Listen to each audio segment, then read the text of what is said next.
Здравствуйте, это рубрика «Чрезвычайные происшествия», в студии Дмитрий Темыров. Житель Мирного осужден за убийство приятеля, который совершил во время распития спиртных напитков, находясь на природе. Собранные Мирнинским межрайонным следственным отделом доказательства явились достаточным для выяснения обвинительного приговора 52-летнему мужчине, который признан виновным в убийстве.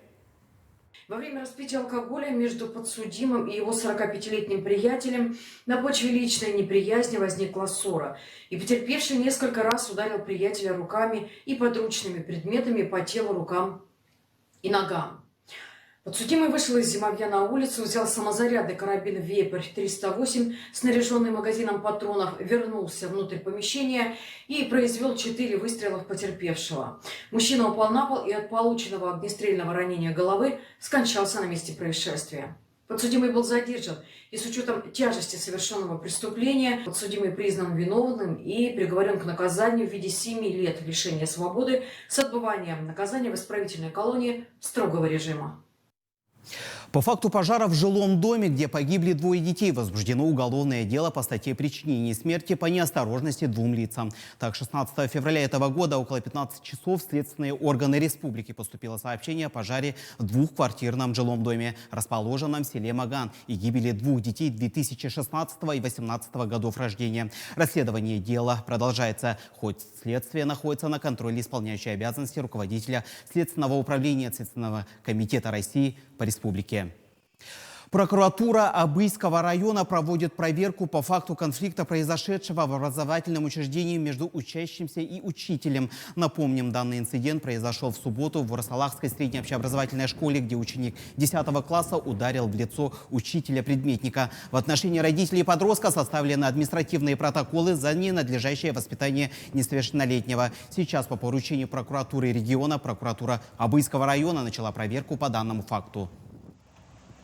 По данным следствия, 13 февраля текущего года в районную больницу с подозрением на перелом носа обратилась 30-летняя педагог школы, которая сообщила о нанесении удара по лицу 16-летним учеником 10 класса после сделанного ею на уроке замечания.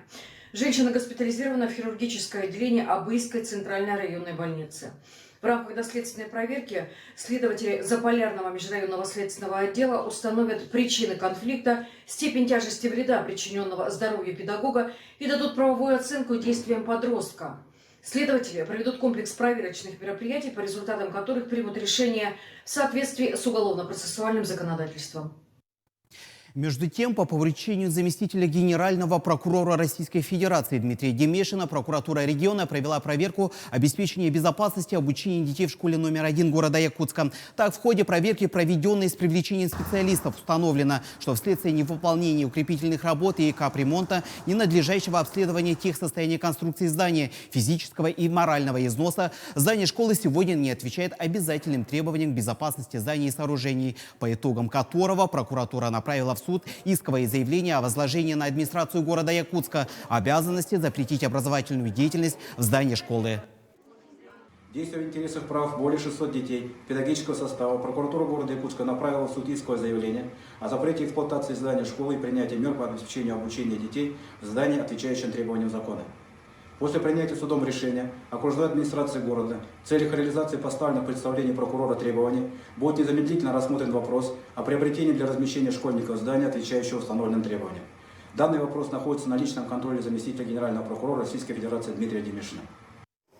А теперь к происшествиям из-за пределы региона. Следственный комитет возбудил уголовное дело по факту истязания матерью ребенка-инвалида в Красноярске. Так, региональным отделом Следственного комитета России по Красноярскому краю и Республике Хакасия возбуждено уголовное дело в отношении жительницы поселка Бор Назаровского района, подозреваемой в истязании своего малолетнего ребенка. Об этом в пресс-службе ведомства сообщили во вторник. Сотрудниками межмуниципального отдела МВД России Назаровский инициирована проверка по факту причинения телесных повреждений малолетнему ребенку.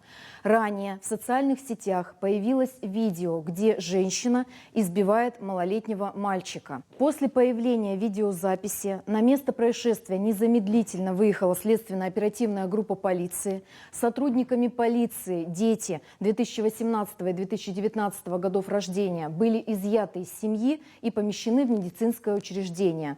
На данный момент проводится проверка. После проведения проверки будет вынесено решение согласно действующего законодательства. Разгерметизация резервуаров произошла на автозаправочной станции в Новой Москве. Возгорание бытовок произошло во вторник в поселке Мосрентген в Новой Москве, сообщает МЧС России. Площадь возгорания составила 50 квадратных метров. Из-за пожара разгерметизировались 2 резервуара на расположенной рядом автозаправке. В целях безопасности людей в радиусе 300 метров эвакуировали. В настоящее время возгорание бытовок ликвидировано, а пострадавших не сообщается.